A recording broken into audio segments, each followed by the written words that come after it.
Assalamualaikum warahmatullahi wabarakatuh. Selamat datang di channel Arsu Belajar. Bagi teman-teman yang belum subscribe, silahkan subscribe terlebih dahulu. Dan jangan lupa bunyikan loncengnya supaya tidak ketinggalan info terbarunya. Assalamualaikum warahmatullahi wabarakatuh. Salam sejahtera untuk teman-teman semua. Pelaksanaan seleksi kompetensi tahap pertama telah usai. Saya ucapkan selamat bagi teman-teman yang sudah lolos tahap pertama, dan tetap semangat bagi teman-teman yang akan mengikuti seleksi tahap kedua. Sambil menunggu jadwal pengumuman resmi hasil tes tahap pertama tanggal 24 nanti, kita akan membahas seleksi kompetensi tahap 2 yang akan dimulai tanggal 18 sampai dengan 24 September. Itu pengumuman dan pemilihan formasi 2. Kemudian penarikan data dan penjadwalan 2 dilaksanakan tanggal 25 sampai dengan 30. Untuk pengumuman daftar peserta, waktu dan tempat seleksi P3K Guru 2 tanggal 1 Oktober. Cetak kartu peserta tanggal 1 sampai dengan 5 Oktober. Kemudian ini yang paling penting, untuk pelaksanaan seleksi kompetensi 2 dilaksanakan tanggal 6 sampai dengan 12. Tentu saja ini nanti dibagi menjadi beberapa gelombang.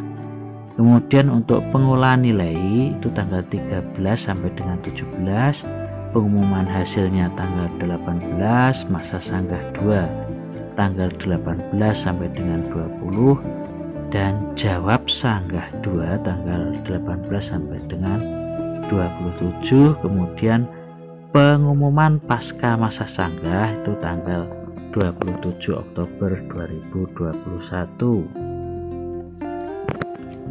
Sebagai gambaran untuk tes kompetensi tahap 2 P3K Guru, kita akan membahas beberapa poin. Yang pertama untuk peserta. Jadi siapa saja peserta yang berhak ikut dalam tes tahap kedua. Kemudian ketentuan pemilihan formasi, dan yang ketiga tentang ketentuan kelulusan. Untuk pembahasan yang pertama, yakni peserta seleksi kompetensi tahap kedua.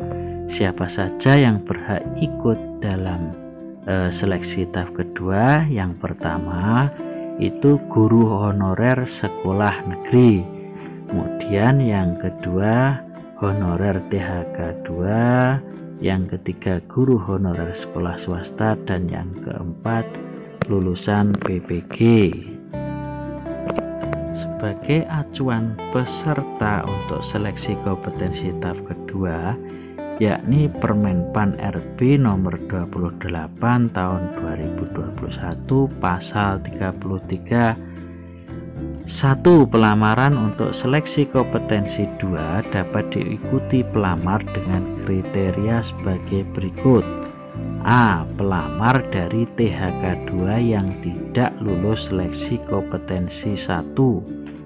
B.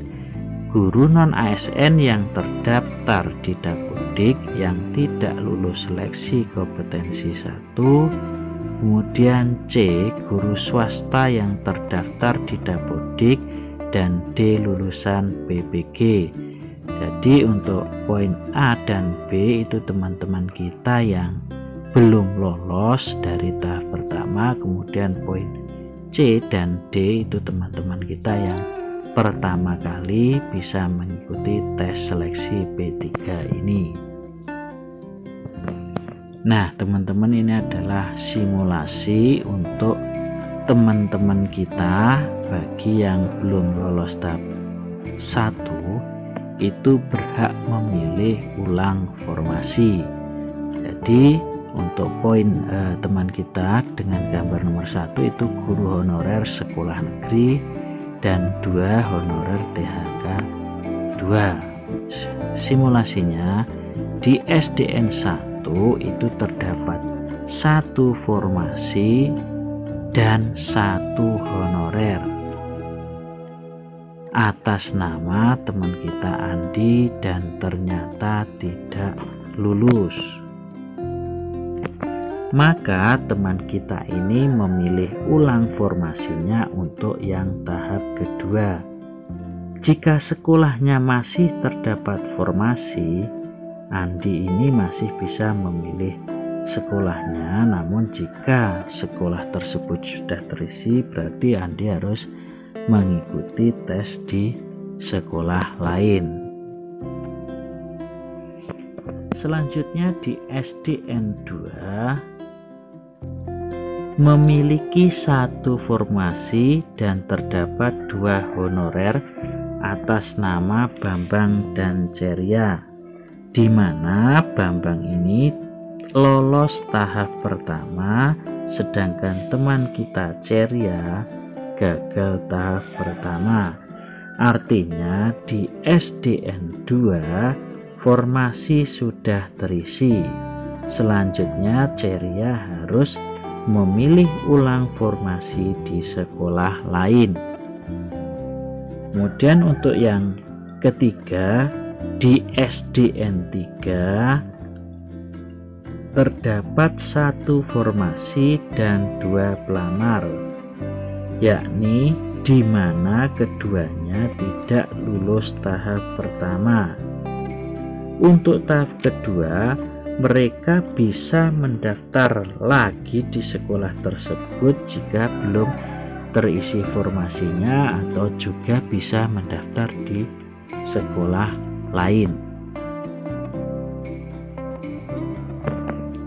Kemudian bagi teman-teman kita guru honorer sekolah swasta dan lulusan PPG berhak memilih formasi untuk pertama kalinya. Jadi teman-teman kita ini bisa memilih dimanapun asal masih dalam satu wilayah. Dan untuk teman kita lulusan PPG harus memilih sesuai dengan domisilinya. Untuk pembahasan poin ketiga, langsung saja kita ke simulasinya. Di sini ada SDN 1. Ini mempunyai 3 formasi, sedangkan di sekolah itu terdapat 6 pelamar. Jadi bisa kita lihat pada tabel berikut ini ada 6 pelamar, yakni Andi, Bambang, Ceria, Doni, dan Endang. Untuk statusnya Andi itu adalah guru induk, kemudian Bambang itu guru non induk, Ceria guru swasta, Doni guru PPG, dan Endang guru PPG. Untuk teman kita Andi, statusnya itu guru induk, mendapat nilai teknis 400, mansosnya 130, wawancara 35. Untuk nilai akhirnya kita jumlahkan menjadi 565. Kemudian teman kita Bambang, teknisnya mendapat nilai 400, mansosnya 135, nilai wawancaranya 30, nilai akhir 565. Ceria dari guru swasta mendapat nilai teknis itu 500, yakni nilai maksimal karena dia mempunyai serdik. Kemudian nilai manajerial sosialnya 130, nilai wawancaranya 25, jika dijumlahkan nilai akhir 655.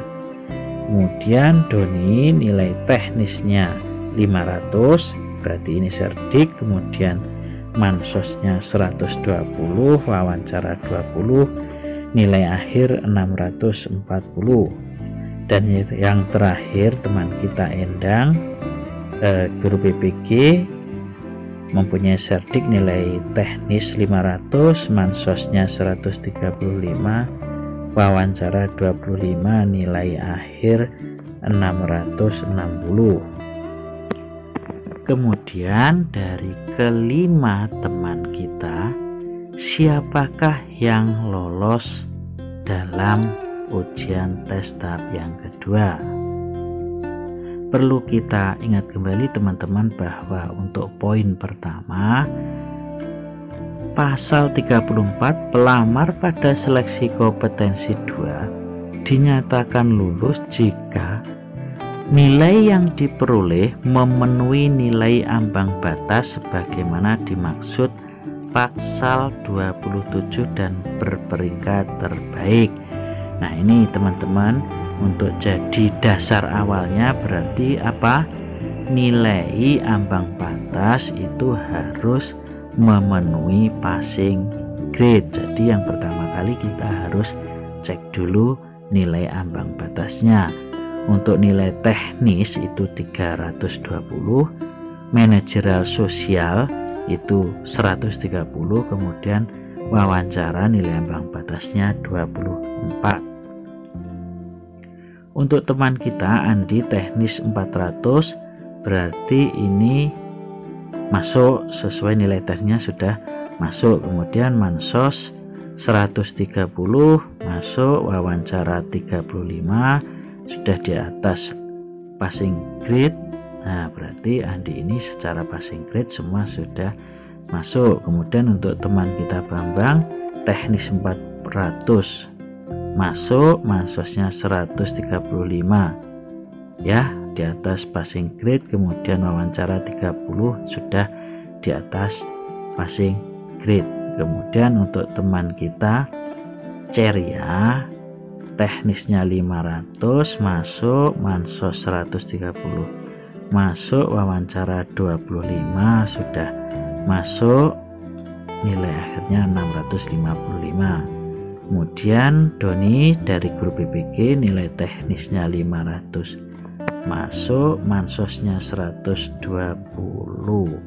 Nah, ini teman-teman untuk nilai manajer sosialnya ternyata di bawah passing grade. Kemudian wawancaranya 20 juga di bawah passing grade. Jadi teman kita Doni walaupun dia guru PPG mempunyai nilai teknis maksimal 500, ternyata dia dinyatakan atau dipastikan gagal untuk tes tahap yang kedua.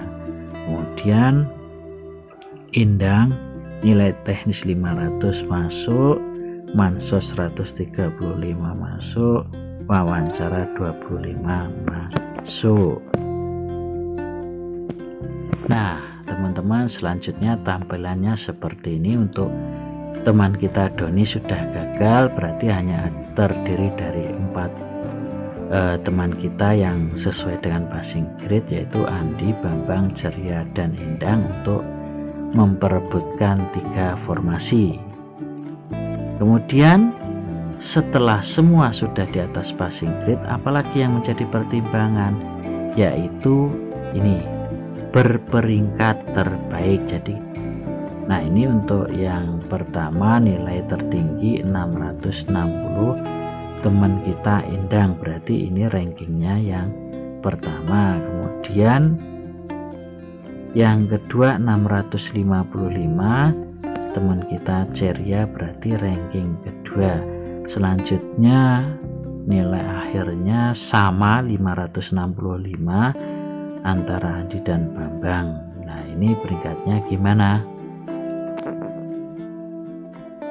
Nah, ini teman-teman, poin 5, dalam hal pelamar memiliki nilai akhir sama, penentuan kelulusan akhir secara berurutan berdasarkan pada A. Nilai kompetensi teknis yang paling tinggi. Jadi kita nilai dari nilai kompetensi teknis. Kemudian yang kedua B. Jika nilai sebagaimana dimaksud dalam huruf A masih sama, penentuan kelulusan akhir didasarkan pada nilai kumulatif kompetensi manajerial dan sosial kultural yang paling tinggi. D yang kedua, jika nilai teknisnya sama, itu kita lihat nilai mansos. Kemudian yang C, jika nilai sebagaimana dimaksud dalam huruf B masih sama, penentuan kelulusan akhir didasarkan pada nilai wawancara yang paling tinggi.